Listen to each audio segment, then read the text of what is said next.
All right, guys, welcome back to episode two, officially episode two of OT in the O3. What are you doing there, Press? It's Virginia Tech. Okay, well, we'll get We into we that in a won minute. we won a game at night. I know. How about that? We'll get into that in a second, guys. But thank you guys so much for joining another episode of OT in the O3. I'm your host, Gray Wiley. This is my co-host, Press Terrell. Um, How we doing, guys? yep. And we are looking forward to recapping week nine. It's hard to believe. You and I were just talking about this. It's crazy that week nine's we're going into week 10, you know? So Yeah, this fall has really flown by, especially the football season. And just so everybody's aware, it is October 28th, 3 days before Halloween, year of our Lord 2025. Like Gray said, going into week 10. A lot of exciting things to cover today, that's for sure. oh yeah. Spooky season, babe. Spooky season's upon us if you're into that. So but let's not waste any more anybody else's time and let's get right into it, Press.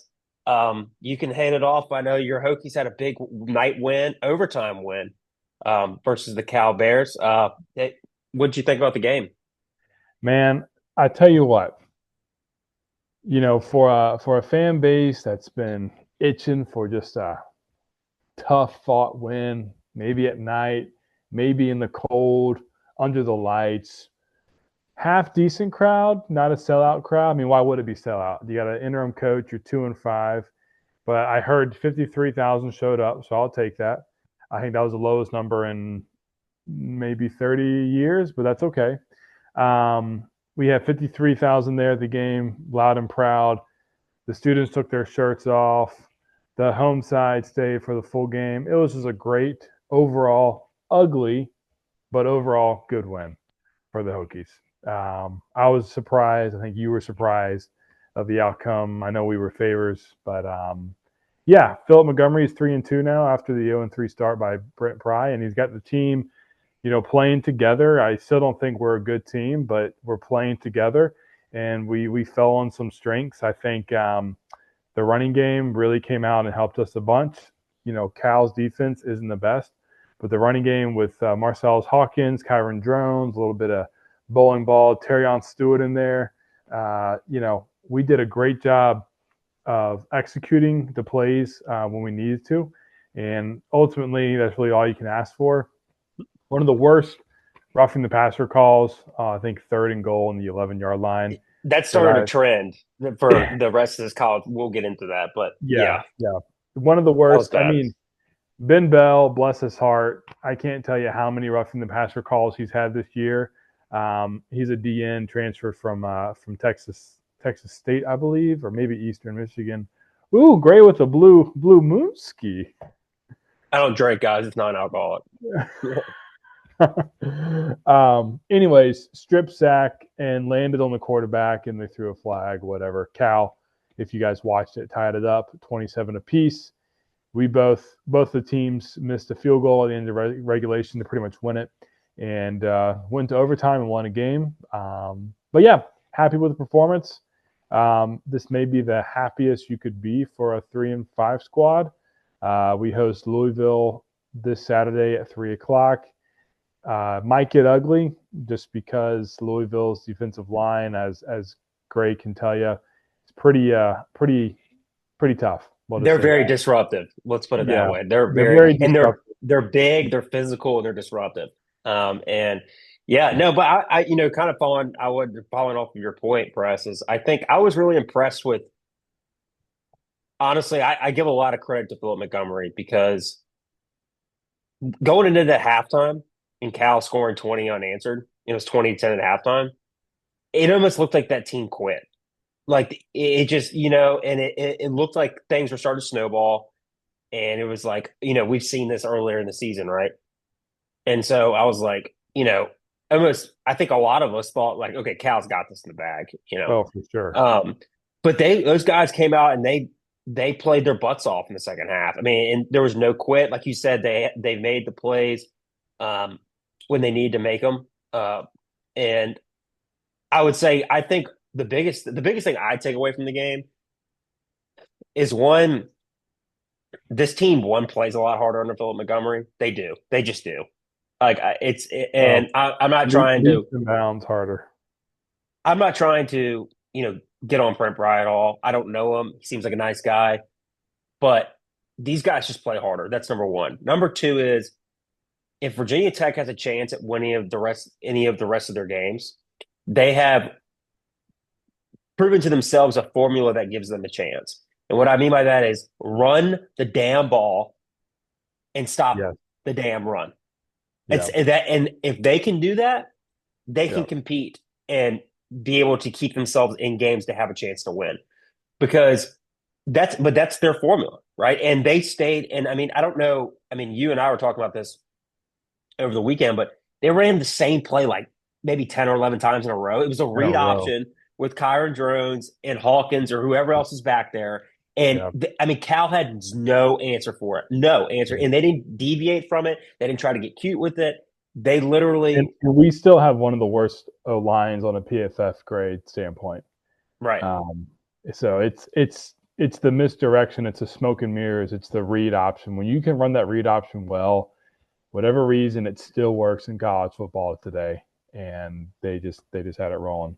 Yeah, Um, you got to have the athletes for it. And, Kyron Drones, as we all know, you know, if you're a defense, you want to make him sit in the pocket and beat you.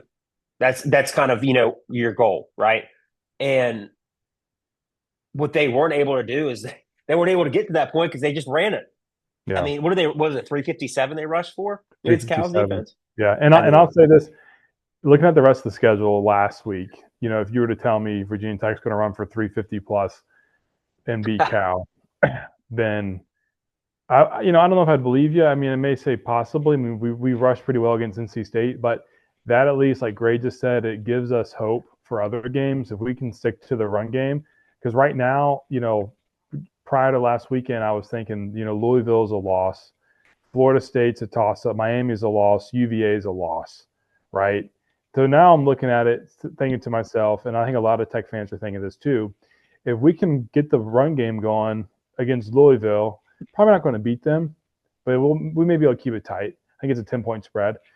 We definitely, if we can run the ball like we did against Cal, against Florida State, we definitely can beat that defense because they are awful right now.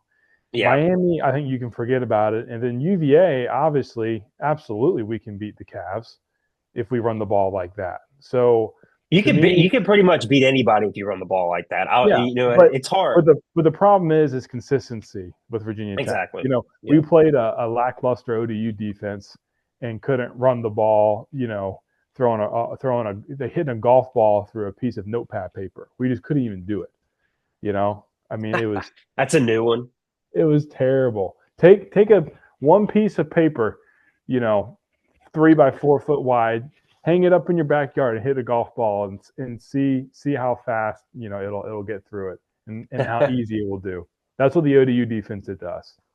Yeah. No, you make a good point. Those are all great points, and I agree with you 100%, man. I think they've kind of found a formula of like, we talk about people talk about identity a lot, building your identity as a football team, that can come in many different shapes and forms. But I think Virginia Tech's identity right now is really, we're going to run the ball, control the clock, control the time of possession. That gives us the best chance to win.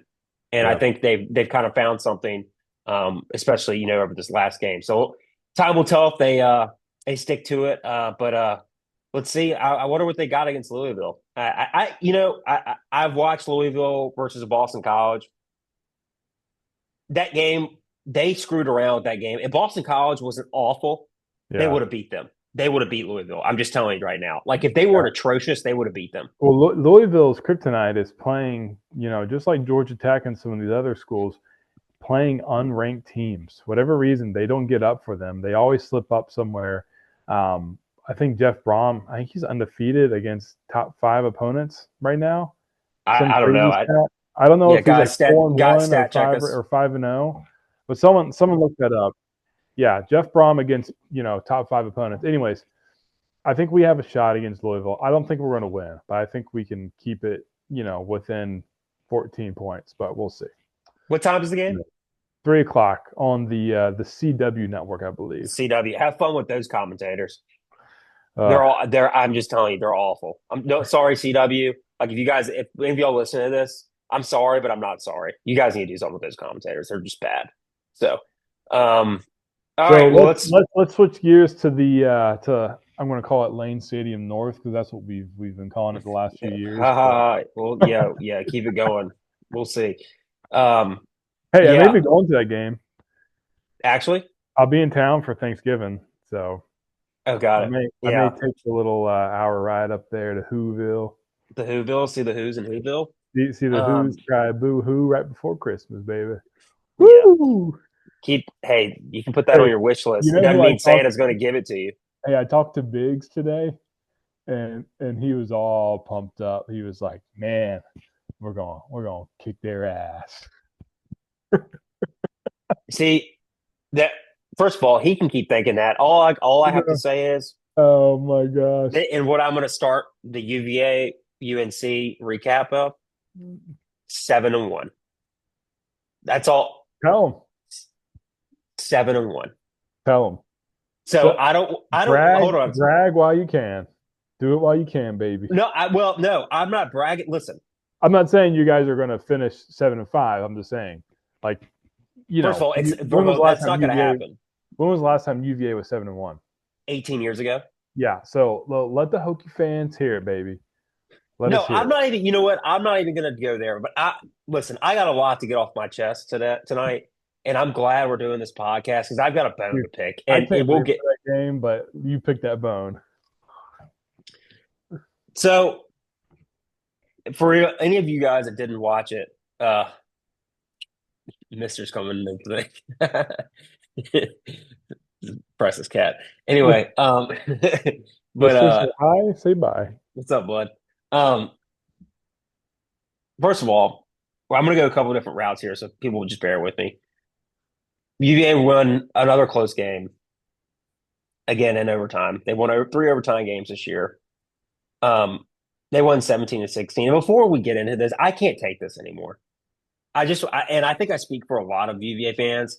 I am elated that we are 7-1. I am on cloud nine. And I think I think that Woohoo! I think people, especially UVA fans, haven't allowed themselves to enjoy it just because it's been so stressful the last couple of weeks. I mean, and I just I mean, this team is just. I mean, they're so exciting, but they're infuriating. Let's get in the game. And I want to start with first thing I want to start with is give UNC's defense, especially defensive line, a lot of credit. I, with all the noise that's been going on around Bill Belichick and what's going on in the program, all those guys, they've got a big defensive line. And, you know, everybody can say whatever they want about Bill, but one thing that Bill knows how to coach is defense. And you knew at some point during the season, it was going to come up and they're going to show up at some point. And I just hoped it wouldn't be against us. I really did. I was like, you know what? They can wait one more week, 2 weeks. But to give everybody an idea, is the last 3 games, UNC has held the last 3 teams they've held to under 100 yards rushing, 2.4 yards a carry. That would be one of the best in the country if no, obviously they haven't done that all season. That's the last 3 games, though. I'm just saying. Even though they haven't won, that's pretty impressive. Yeah, I mean, I think we all know they're getting. I'm not saying They've they're got on better every fire, week. but No, they're not. they are getting better every week. They haven't Better every tasted, week. they haven't felt what it takes to win yet, but they get better. Right. Exactly. So that's number one here. Number two is offensively. I mean, UVA couldn't buy a first down, it felt like. I mean, they had obviously Brady Wilson was back or starting center, but it kind of looks like he hadn't played in a couple weeks. Obviously, he hadn't played in I think 3 games, but he hadn't played in 3 games. It looks like it. He kind of was rusty, let some guys come up right up the middle. Chandler Morris was sacked 6 times. UVA's only given up 5 sacks the entire year. Um, and I mean, he's already kind of been dealing with a shoulder injury since the second quarter of the first game against Coastal Carolina. Um, so obviously that doesn't help. Wait, they had Um, 6 sacks on Chandler Morris. and we've given up 5 all year, 5, Holy and cow! 6 in that. Yeah. So one, I want to give credit to you and UNC, and really highlight their defensive line first and foremost. Yeah, And then I want to go to really that game. That was our worst offensive game of the year, and it wasn't close. I mean, it wasn't even close. well, It was like you just said, you may be playing one of the better defenses too. well, we don't know that. I don't. But the thing is, Press is I think it has a lot more to do with it. Like I said, give credit to UNC, but I think a lot has a I lot mean, to do with I'm us. just saying that UVA team that put numbers up on Florida State and Louisville like that. Now I know the Louisville game you had 2 defensive scores, whatever. But I'm just saying I don't know how much better North Carolina's defense is over Louisville's right now, and y'all seem to be able to handle them kind of equally. You know what I mean? Yeah, no, I get your point. I'm just saying that I think a lot of it is, you know, I think every UVA fan that looked at that really thought the reason it was more on us. Does that make sense? It was more on like us not executing what the plays were. There were some drops. There were some um, guys that usually get maybe getting a 2 yard gain to a 5 yard gain, and staying ahead of the chain, staying in rhythm. And then next thing you know, it's 3rd and 10, and the defensive line can pin those ears back and go right after Chandler Morris, right? And so they felt like they were in those situations all day long. And a lot of it, and it's simple as this, Press. People want to blame play calling. They want to blame they play the blame game because they don't know anything, and they want somebody an easy scapegoat. But the bottom line is they just got to play better. It's that simple. Every single person on the offensive line, the quarterback, Chandler didn't play well, the running backs didn't play well, and the receivers didn't. Nobody played well, Right. and but they couldn't have played any worse. I mean, seriously, I can't imagine a scenario they play worse. So Who do they have next? Is it they're Cal? at Cal. They're at Cal. So Oh, yeah, so they end up winning the game in overtime. Bill Belichick went for 2, and they stopped them. Yeah, a couple inches short. By the way, again, for all of you Brandon Walkers of the world that says UVA's defense is atrocious. Well, they keep getting better and better every single week. So I'm just saying, I'm not saying they're an elite defense because they aren't, but I'm just saying, and they continue to make stops when they have to make them. So credit to the Who's. A win is a win, but they got to get better. Tony Elliott knows they got to get better. Obviously, he said at his press conference today, he goes, it's a play here or there. It's a game of inches. Literally, he goes, it's funny. He actually said this in his presser today, press. He said that I was talking to the team before the game, and I said, it's a game of inches. And literally, it comes down to inches of us yeah. winning and losing that game.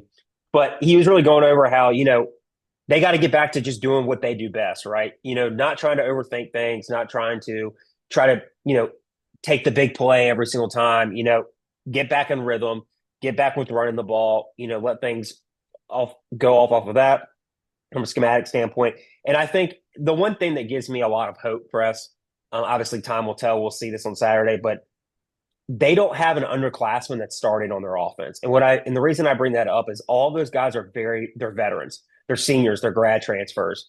These guys have played a lot of football and they show a lot of leadership. And I think Yep. when you're going through these tougher times, when everything's not clicking, that you rely on those guys a lot because there's only so much the coach can tell you, right? And not to mention that same team that was lighting everybody up the first 5, 6 weeks of the season is still in there. It's not Yeah. like they totally replaced them. I mean, so they know what they're capable of, but they just got to get back to do the simple better. Kirby Smart says that all the time. And you know, looking on to Cal, I think this is their best opportunity to do this, Press. I really do. just a couple stats for you and the rest of the audience. UVA is second in sacks in the ACC currently. Cal is 94th in sacks allowed in the country. That's 11th in the ACC. UVA is also top 25 in sacks allowed, even with this past game. Cal is 106th in creating sacks defensively. Another big stat I think that's also huge. Cal is 91st in turnovers lost. UVA is top 25 in turnover gained. And now UVA has moved into top 10 in the country in turnover margin, while Cal is 67th in turnover margin. Hmm. That's a huge difference. And, you know, I think Cal's defensive line is small. They're a good team. They've got a good quarterback. But the way our defense has been playing, they've been getting better and better and better every single week. I really think this is the game where they can they have the advantage on both lines of scrimmage, like from a talent perspective, and in my opinion, from a coaching perspective. So this is a good opportunity as ever to get back on track and get back to playing, UVA football, as in their words, this week. I think the guys are motivated. Yeah. The offensive line, like I said, it's a veteran-led group. Guys that have been around programs that have won, and or been in this program for a while and sees kind of what it takes to be successful. So Yeah, go get a good road win and come back yeah, home. And yeah. They'll be interesting. They're currently 4.5-point favorites. I'm not telling you anything about betting on that game because don't trust me. And one thing about college football, it's very unpredictable. It's gonna be a long ride out there. 4.5 is that's tricky. I don't know. I mean, I think they would cover, but I don't know. exactly. I mean, well, the way they're the cardiac Cavs this year, brother, they'll find a way to put it in overtime. They'll somehow, Yeah. or tie it up at the end of the game. Then they'll win in situational football again. So, anyway, but yeah, credit to who's 7-1, first best start since 2007. And the last thing, Press, I know I'm going on a tangent here, but I needed this today. I needed to get this off my chest. For all of you UVA fans out there that are complaining about everything, y'all need to be quiet because we are 7-1. You're complaining about how we're winning now. That's how what some people are. Again, I just from people I've listened to on the internet, I've seen on the internet. They're drinking the rat poison. Y'all need to stop. We can be better. We need to be better if we have a chance to go to the AC Championship and hope maybe win the AC Championship, which would be a dream. But to get there, yes, they have to be better. But try to soak this in, guys. Just try to soak it in. They're just having fun. They're winning. They're enjoying it. Just soak it in. Just soak it in. When you win, you get greedy. You get picky. Exactly. Then you want to win pretty. Okay. Exactly. Look, you didn't look pretty on every date you went with, to your wife, before you got married. So I don't have a wife, so I've never looked pretty, I guess. But last thing I'll leave you with, there's 4 things that are in the step of building a program that Bobby Bowden said. First, you got to learn how to lose big, lose small, win small, and win big. UVA's in that third and a half stage right now in their program. So look forward to watching Cal this weekend. Please don't give me another heart attack. I can't deal with it. Great. Before we get off the Virginia teams, give me your projected final record for UVA right now. Well, see, that's the thing is that the last 3 games is they've looked just real quick off the top of your head, your gut feeling. I think this team is on a. They brought in the guys they brought in are very intentional, not only from a talent perspective, obviously, but guys that have won a lot of football games. And this team, Chandler Moore said the first thing he said when he got into Charlottesville, he met with everybody that was there, and he goes, "I came here to win an AC championship. I didn't come up all the way from Texas to win 7 games." And I think they're going to go 11-1. I believe it's the team of destiny. I don't care what stats say. I just do. I just do. They're going to find a way. Now, I just think I don't know what's going to happen after that, but I believe that they'll find a way to go to 11-1, at least 10-2. Love it. Love it. So anyway, but let's go. I'll say this as a Hokie fan: nothing would make me happier. That's a lie. To go anyway, going Oh, I know to what he's going to say. a 10-1, top 10, top 12 ranked UVA team and come out with the dub. That's Christmas. That'd be First of all, Christmas. you know damn well if they're 10-1, they're not losing. If they aren't, Probably not. if they're 10-1, they're not. I'm just telling you, there's no way that Probably not. the football gods are going to let us lose that No, game. but the thing of it is, Gray, up until that game, up until the clock strikes zero, there's gonna have that little tickle in my tummy that says, "Ooh, Oh my God, here we we have go. we have a chance of spoiling somebody's season." Yeah, that's true. No, It, it's true. But I mean, what? it's kind of like the same feeling UVA fans have every year coming in, playing Virginia Tech at the end of the year. We have a chance of spoiling them from going to a bowl game, or 20 years ago it was to make a bigger bowl game, but that's long Right. gone. Yeah. So Yeah. Well, you hey, know what I'm saying. I do one last message: 7-1 to Who's fans. Be grateful, enjoy it, try to soak it in because you never know. Okay, so just be grateful. Okay, program's on the rise. All right. Yeah, seven With that one's a being lot better said, than three then and 3-5. Okay. five. Yeah. Yes, exactly. Moving on quickly. Let's get into the week 9 recap press. We had some interesting games here. It wasn't the best slate necessarily of games, No, but it delivered though. yeah, it did. Let's start off with the Mizzou Vandy, man. What do you think about that? So Diego Pavia is coming to his own. He is a Heisman, maybe top three guy. I think we talked about him last week. He just leads the team, and the team follows. The city follows. The fan. I mean, that Yeah, whole area of Nashville, Tennessee, it's the Diego Pavia capital of the world. They're rocking and rolling. I know it didn't look the prettiest, but Missouri is a team that took Alabama down to the wire. Missouri is a darn good team where, Eli Drinkowitz, hopefully he stays at Missouri because I love him there, but there's a lot of big time, and we'll talk about the coaching decisions and the firings later. But there's some big time schools that are going to be throwing money at him. yeah, And the job that he's done is outstanding right now. But yeah, Vanderbilt looked great. They really just kind of held their own defensively, which is what you have to do in some games, and kind of grind it out. Just kind of how we talked about with UVA and North Carolina. But I love to see the Commodores doing well. Clark Lee is a phenomenal coach. Unfortunately, I see them slipping up at the end of the year. I have a bad feeling something's going to happen. It's just too good to be true right now. I think they probably finished 10-2, but they have to play at Texas. They get Auburn. They have to play Kentucky and then at Tennessee. So I could see them yeah. slipping up on those, maybe two of those games, but we'll find out. Yeah, no, I echo what you said. It'd be interesting to see where Drink goes or if he stays put. Um, you know, True. at Missouri. But he's a good coach. It'd be interesting to see him. Not saying Missouri does have money, obviously they have resources, but they don't have resources like Florida does or LSU does. So if he went to hypothetically, if he went to one of those places, it'd be interesting to see what he could do with that. Yeah.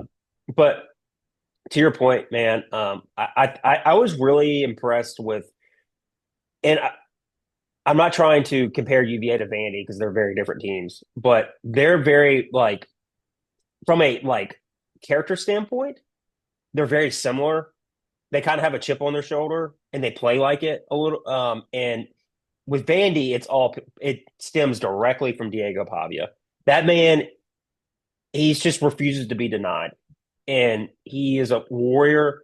He puts his team on his back, and what is ever necessary. If he needs to run it, if he needs to throw it, he's not a guy that's going to light up the stat sheet necessarily. But if you watch him, if there was an MVP of college football, this is in my opinion, he'd be the MVP. Most valuable player to a team is Diego Yeah. I Pavia. mean, he's the most mentally tough cat out there. I agree. And, Clark Lee, people are probably going to float his name out just because that's what happens when you have success. I think he's going to stay. I hope No, he does.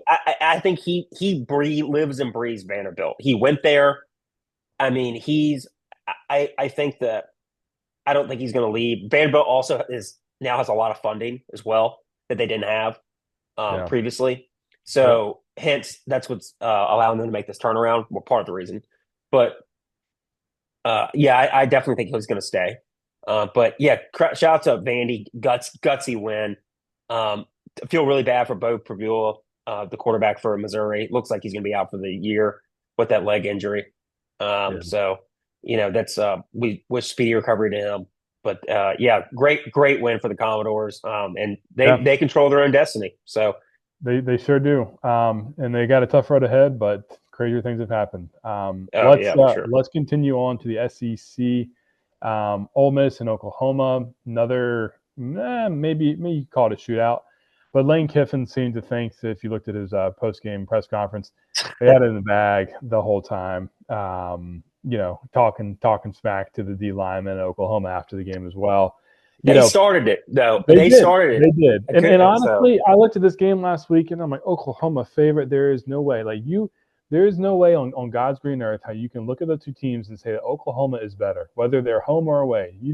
To me, Ole Miss is a top five team, and they slipped up against Georgia, but Oklahoma they're close. They just don't quite have it yet. They're in the phase like you just mentioned with the Bobby Bowden, the four phases. They know how to win small, maybe. They don't know how to win big yet, and they cannot close out these big games. Heartbreaker against Texas the other week, and then now this is their chance to. I mean, Oklahoma was in the SEC title game chase, and they're gone. Like Right. Yeah. they don't have a shot anymore. Defensively, they're still tough, but offensively, you and I both talk about Arnold. He don't have it. Who? Um, Who you Oklahoma know? You mean? Are you Oklahoma talking? No, Jackson Arnold. You're confusing Auburn. Jackson I'm so Arnold, Auburn. sorry. I'm so sorry. He was a I was QB gonna. last year. I knew what you meant, but no, John Mateer. no, Mateer. Mateer. He hasn't looked the same since he came back from that thumb injury. No, he really hasn't. He really And it's hasn't. not like it's not like he's been bad. It's And just he he hasn't. had surgery on that hand too. It's So crazy. I I don't mean, I don't know what they did, but anyways, he's not the same. Offensively, they just don't have it. So to be they're still a fair, darn good team, but they're not they're not going to beat that SEC schedule. I don't know. I also the biggest thing I take away from that game for us is I think their defense really was disappointing. Their defense has been dominant all year. Like it really has. They've arguably had the best defense in the country the entire year. And to see now, granted, we know Lane, he's a great offensive mind, and his teams always can put up points, but it's like Yeah, they're sixth in yards per game given up. They average 240 yards a game on defense given up. Ohio State's number one at 217. Now, granted, their schedule has been much softer than Oklahoma's. yeah. So, yeah, Oklahoma definitely is a top-notch defense. Yeah, I mean, but even to the point about the offense, like I don't think their offense is necessarily that bad. I mean, if you look at it, they scored 26 points. I mean, Ole Miss's defense is nothing special, but Mateer was 17-31, one touchdown, which I mean that's okay. I mean, he had a 45 QBR, so it's just below average. So it's not like I said, it's not like he's been awful. It's just, I mean, he almost like came out like was lighting the They're world just on not good fire. enough for their schedule. Yeah. I mean, and I don't If know. you And put them in the Big Ten or ACC right now, they're probably undefeated. Besides, like if they had to play their rival Texas, but yeah, we can do that all day though. So, but guess what? That they're not. So they're in the SEC, I and think if they had an ACC schedule, they'd be undefeated. well, Personally, we'll never know. So, anyway, but yeah, good win for Lane and the Ole Miss Rebs. So yeah, like I said, they're kind of back in the driver's seat, controlling their own destiny as well. There's a lot of SC teams though with one loss in that conference. So we'll yeah. see how that shakes out. Should be interesting. I mean, we got one Moving. more SEC team to cover, right? No. Oh no. We got a couple more. Couple We more. got Okay. Well, yeah. No, we're the going to next one. Bama, South Carolina. Let me Yes, but I what's important about that? the Bama one. At William Bryce Stadium in October, they call it Cocktober. Did you know Well, that? listen, yeah, but I think pretty sure they're defeated in Cocktober right now. They are. They Yes. are. So, But I'm just saying, Halloween was around the corner. A little theatrics there. Home no. field advantage, 77,000 strong. I I wanted Shane Beamer to pull it off. They almost did last year too, and Well, uh, to go to kind of they just recap don't that have game, they don't have the dudes, Gray. they've lost too many dudes. That's the They don't have problems. the dudes. The only dude they have is Lenore Sellers, and they put the whole game on his Hey, back Beamer, if you every listen to game. this podcast, you may have to come to Blacksburg and help a guy out here in the next couple of weeks. I don't know All if right. South Carolina Gamecocks are doing anything for you, but I think we could pay you $8, $9, $10 million maybe because we're not going to get James Franklin anymore because he's going somewhere else. So you're our only hope. Whoa, Thanks. whoa, whoa, Bye. whoa, whoa, whoa, whoa! Where's he going? I guarantee you, James Franklin's going to go to either LSU or Florida. One of the I don't two. know. I don't know. But back to One of Alabama.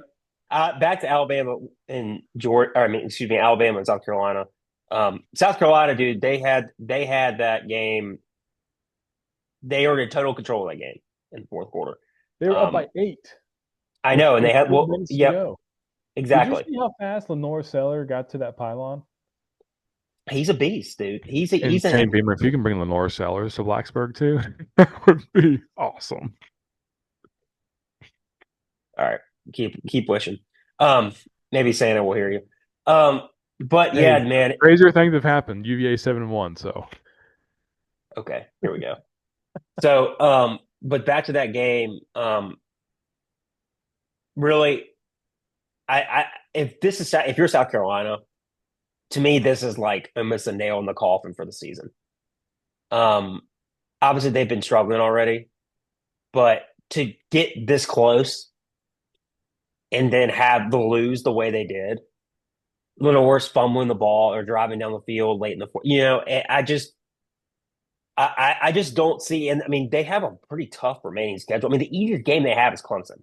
And I mean, we know Clemson's isn't anything special this year, but they still got dudes on their team. They still have talent on that team, and that's a rivalry game.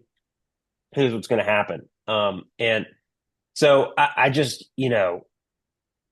I could see. I don't think they're going to fire Shane Beamer, but I do think there's going to be some major staff changes within his football team, whether it's OCDC, whatever it is. I just don't Come with the band. say it again. The band, OCDC. It's ACDC, dude. Good. Dude, you're a fool tonight. Anyway, yeah, so we'll see. Good win for the Tide, getting out of it. Getting out of it, that you're gonna have games like that on the road where they're tough. And you gotta find a way to win. And they did. But yeah. So let's go on to real quick, BYU Yeah, Iowa I State. gotta I Were you gotta able to confess. I gotta confess something here. I was wrong. what? About I what? said I said Ohio State. I mean, I said Iowa State and Matt Campbell would figure out a way to win last week. That's why I wanted to bring this game up. I sat here and said, nope, nope, nope. You're not the 11th best team. Nope. All these teams are ranked higher than you, or you're ranked ahead of. Nope, nope, nope, nope, nope. I was just proven wrong. They might. I mean, I'll say it again. I don't think are they 11 still or 10? I'm pretty sure they're 11. I still don't think they're the number 11 team. But until someone can beat them, that's where they are. Well, exactly. I mean, look, a win's a win, and like, I'm going through this with my team at UVA. Like, I don't like you can criticize me all you want, 7-1, and just like BYU is undefeated. No, they moved Yeah. up to 10. They're 8-0, and same thing with Yeah. Georgia Tech. You can say, oh well, blah, blah, blah, they barely beat this team. They shouldn't have beat this team. Well, their record is their record. You can't take that away from them. So, yeah, really impressive showing. Bear Bachmeyer, that dude. I mean, I love the fact that he wears a number in the 40s as a quarterback. Is he 44? I 41? think it's something in the 40s. Hold on. Scatterbo is 44. By the way, Yeah, RIP that ankle. Poor dude, guy. dude, that was heartbreaking. Bear Bachmeyer, he's number 47. That's crazy. That's a mean number. Anyway, I know. The absolute dog. Anyway, That's like a number, a big old linebacker. I could see, Brian Bosworth from Oklahoma back in the day wearing something like that. The Boz. The Boz. That's a great Dude. 30 for 30 documentary if you guys go watch it for sure. But yeah, no, that was a big win for the Cougars. Kind of a statement win, kind of, and they were down too. They had to come back and ended up actually winning pretty convincingly. So that was a good one. Let's go to the last two though. I want to get to these because the last one will really Do fall you, into our. do you want to talk Well, about the cowbell? oh yeah, well Can we can were I talking just about say can I just go say go this real ahead, quick? go ahead. So those of y'all who listen to college football podcasts out there are a couple podcasts that are better than everybody else. Okay, and it's not ours yet. Um, Josh Pate's college football show is the best college football podcast out there. Josh Pate, I would recommend you guys hop on that Pate State Freights bandwagon because he is awesome. Number two is Unnecessary Roughness with Barstool Sports, Brandon Walker, and Casey Smith. A couple other guys in that show as well. Brandon Walker is the biggest fan. If there is a level of a fan for any sports team in the world, okay, Brandon Walker is the number one fan for Mississippi State Bulldogs. There is no second. There is not an Arsenal soccer fan that loves his team more than Brandon Walker loves Mississippi State. There is not an Alabama football fan that loves his team more than Brandon Walker, Mississippi State. The level of just die-heartedness and stick with your team and gut it out through thick and thin, whether their coach dies or they get ranked number one during the year, he is the ultimate fan. And to see that guy go through what he had to go through with Jeff Levy Saturday, it it was it was so sad. I feel, and I can't sit here and say I know how that feels because I don't. Because frankly, Mississippi State is a average at The best yeah, yeah, SEC at best, average at best SEC, team. If they're in other conferences, who knows, maybe different. But they were the number one team in the playoff when the first playoff ever came out for the Final Four. And Dak Prescott and Dan Mullen, that was the dream team. And ever since then, man, oh my gosh. I know Mike Leach got the win against LSU after they won the national title game in 2020, but I feel so bad for Brandon Walker. So Brandon Walker, well, RIP to your Bulldogs this year because man, that was yeah. that was Hey it. guys, if you aren't familiar with Unnecessary Roughness and Brandon Walker, look up. First of all, look him up. Second of all, look up the Well, just videos and the follow him on compilations. Twitter right now. Look up the compilations that Dave Portnoy put up of his emotions through the Mississippi State game, of him running around like near the field, and then like him literally looked like I mean, it looked like a tragedy happened. Like Yeah. it's like I'm not going to say I take joy in watching that, but like, it's pretty funny. If you're not, When it's Dave hilarious. Portnoy called him in the car in the parking lot after, and he's Yes. like, "Brandon, what happened?" He's like, "What happened?" No, he wanted to make sure he was okay, but he couldn't keep a straight face because he was No, laughing. he was being a jack, you know what about it, but he was like, "What happened? You guys are up by 17. I turned the game off."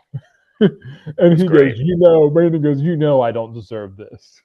Yeah, exactly. And listen, hey, Texas though, credit to Texas though, coming back 17 down in the fourth quarter. Arch played really well in that second half. I hope we'll see his status on this week. He did get concussed in the first play of overtime. But anyway, they found a way to win on the road. That's not an easy place to play. And but shout out to the Longhorns. They're sticking around somehow, even with the early mishaps. But yeah, They have what, one SEC loss? who Texas? Yeah.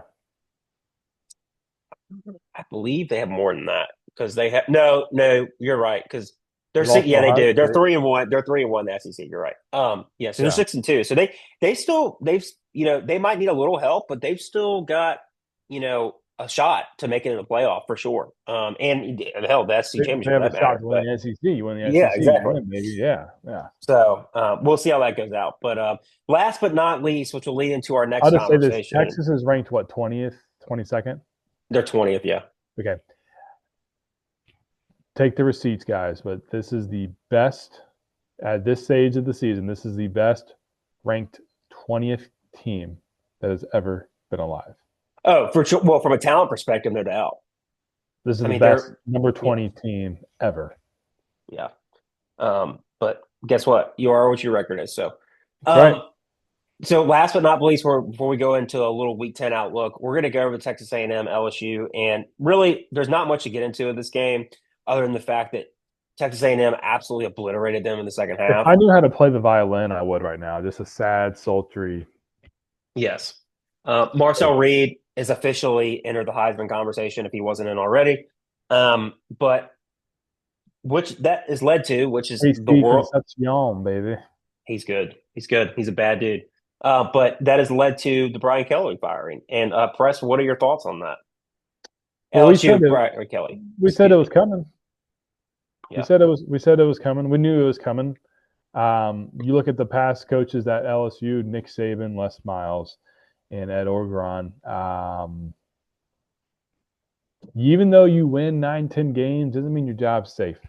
And in today's day and age, with the money they have put in the program, like we talked about over the weekend, for them to have that record, it's just you're not passing, you're flunking. And anyways, Brian Kelly's is a richer man because of it.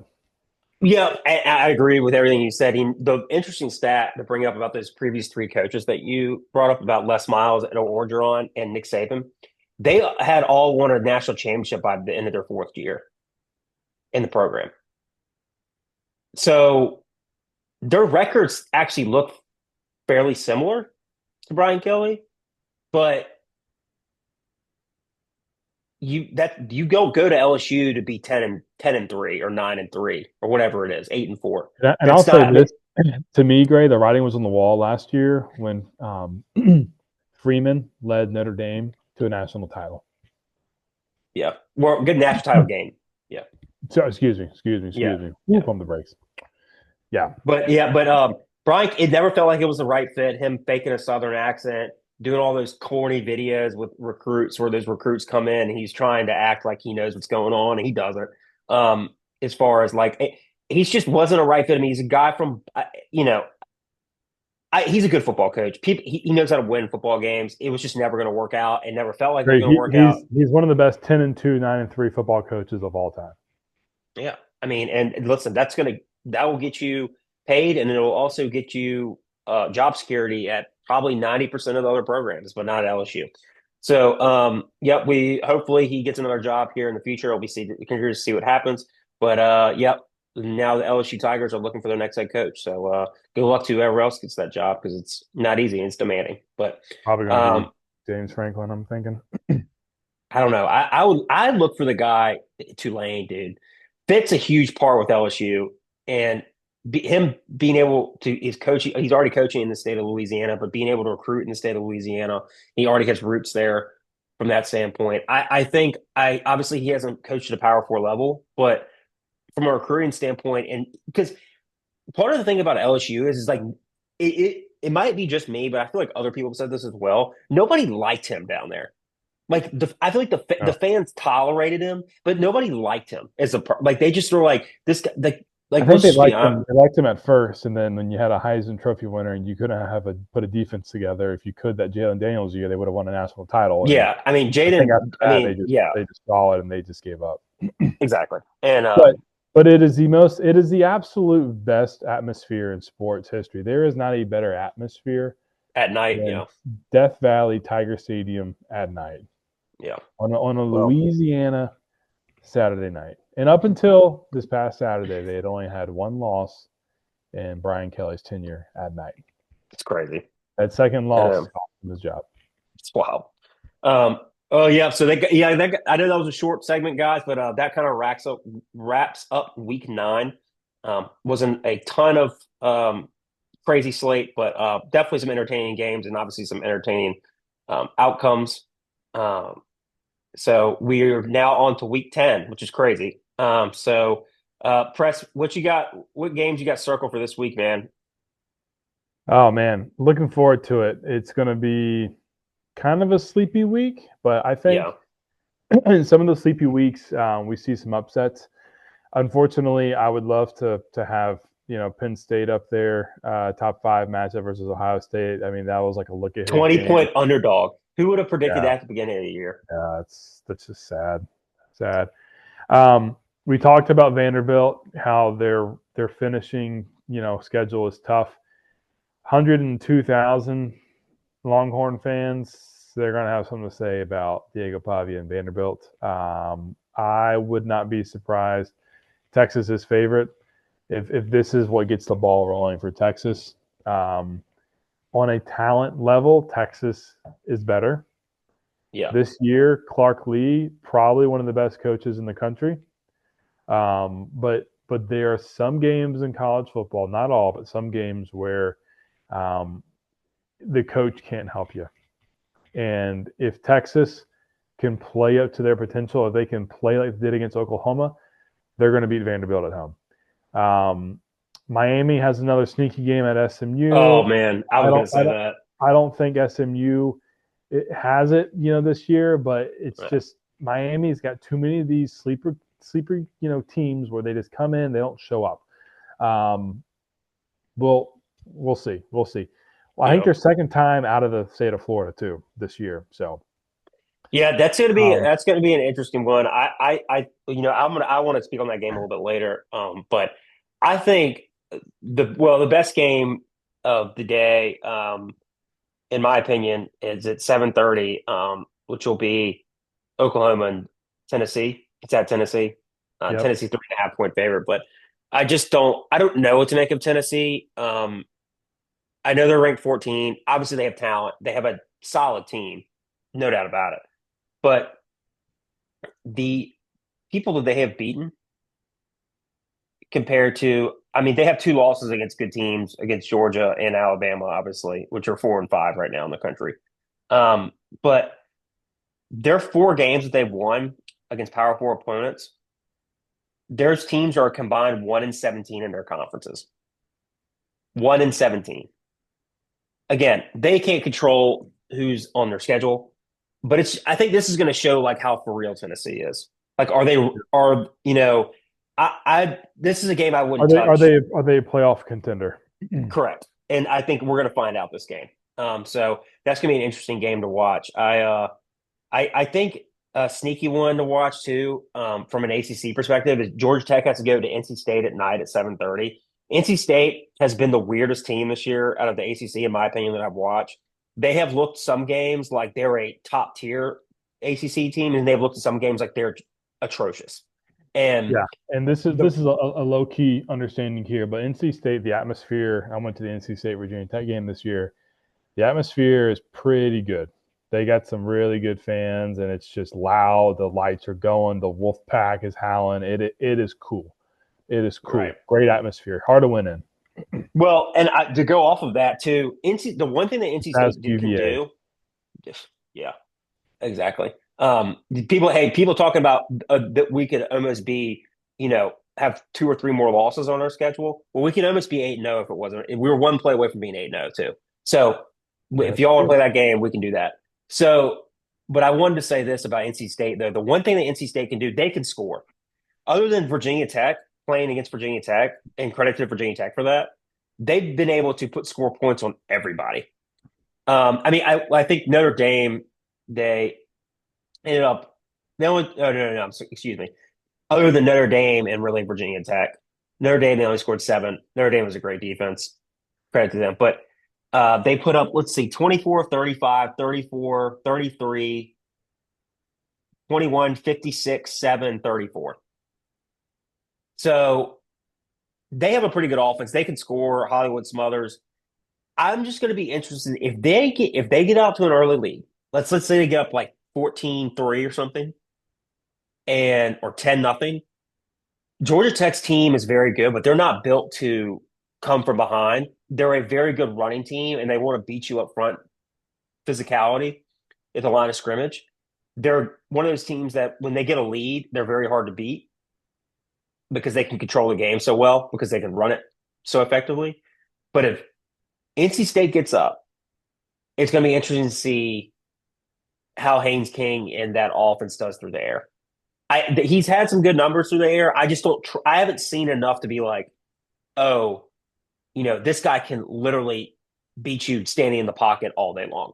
I haven't seen enough. I think he's a great quarterback, but you know, stopping that rushing attack and then stopping him from running is the number one priority. So now with all that being said, NC State doesn't have a great defense either. So we'll see how that goes, but that's going to be an interesting game. Really to see if Georgia Tech can handle going on the road at Carter Finley Stadium. But yeah, there's some sneaky matchups here. Yeah. Obviously, looking at the slate, Obviously, yeah.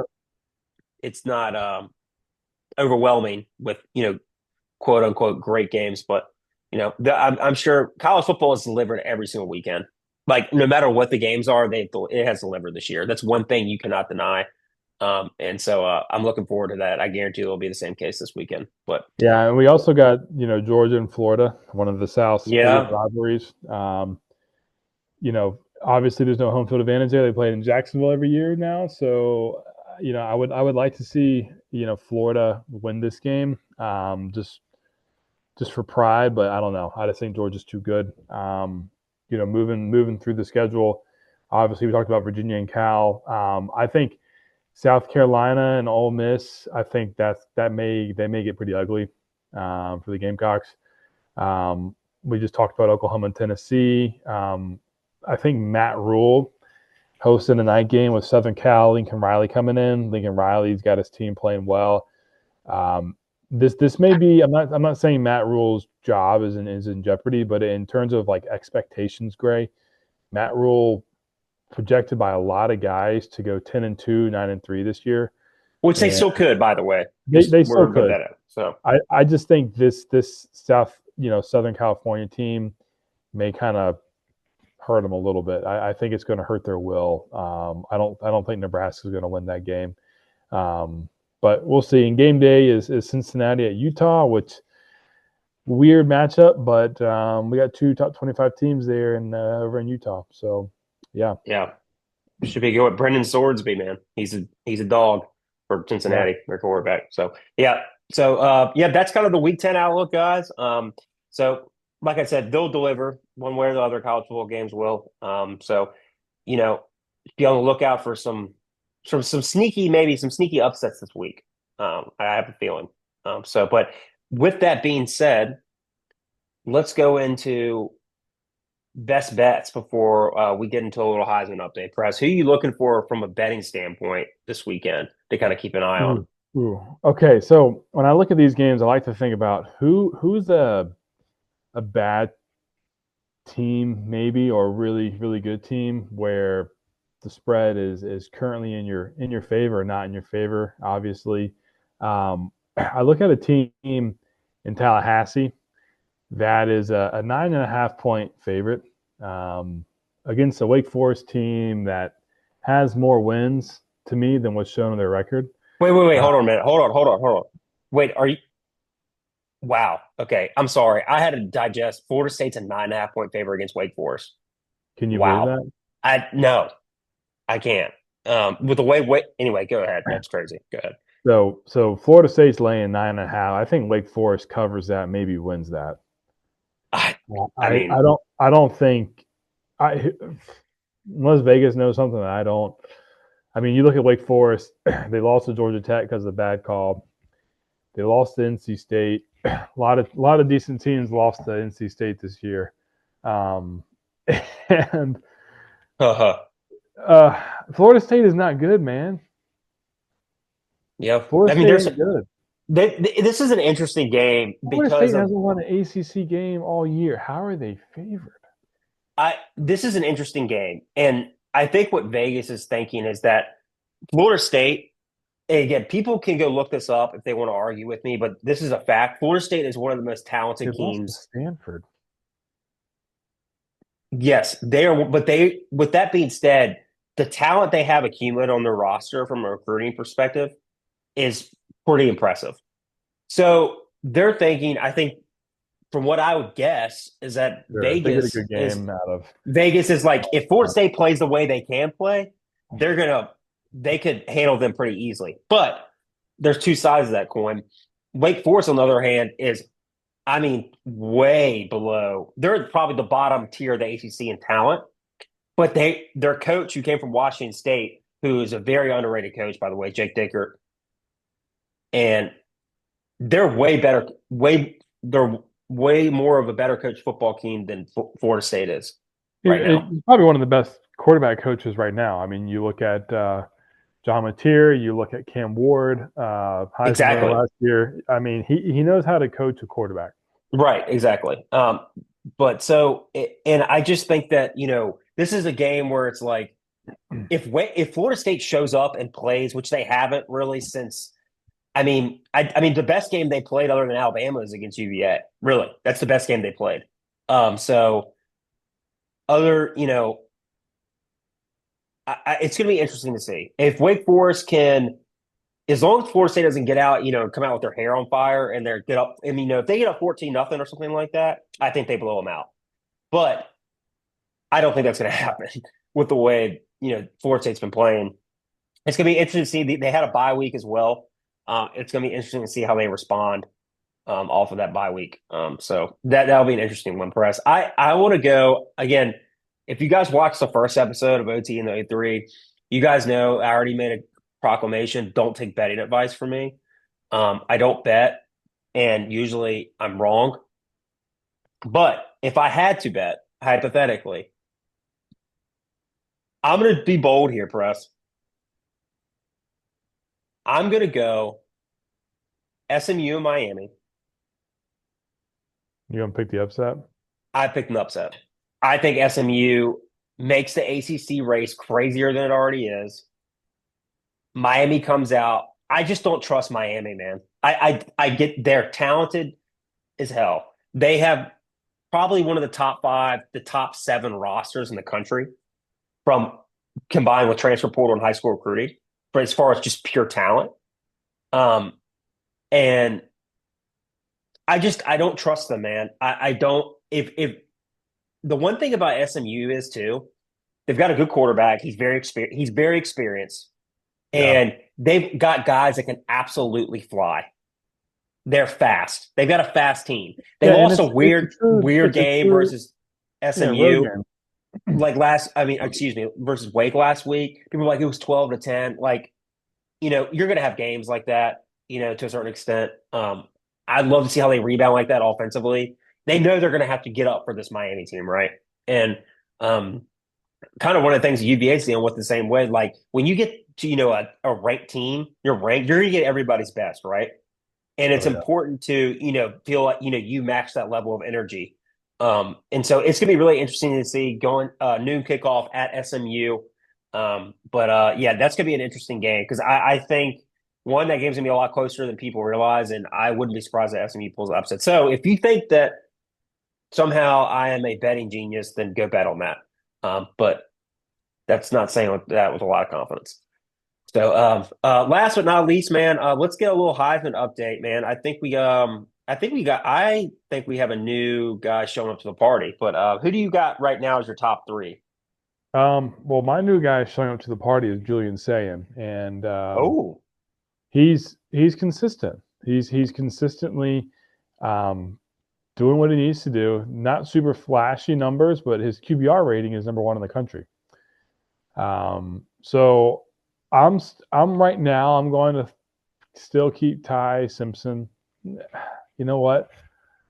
I'm going to drop Ty Simpson down, and I think Julian Sayin is a little better than Diego Pavia, and I think Fernando Mendoza is trending to be number 1 right now for me.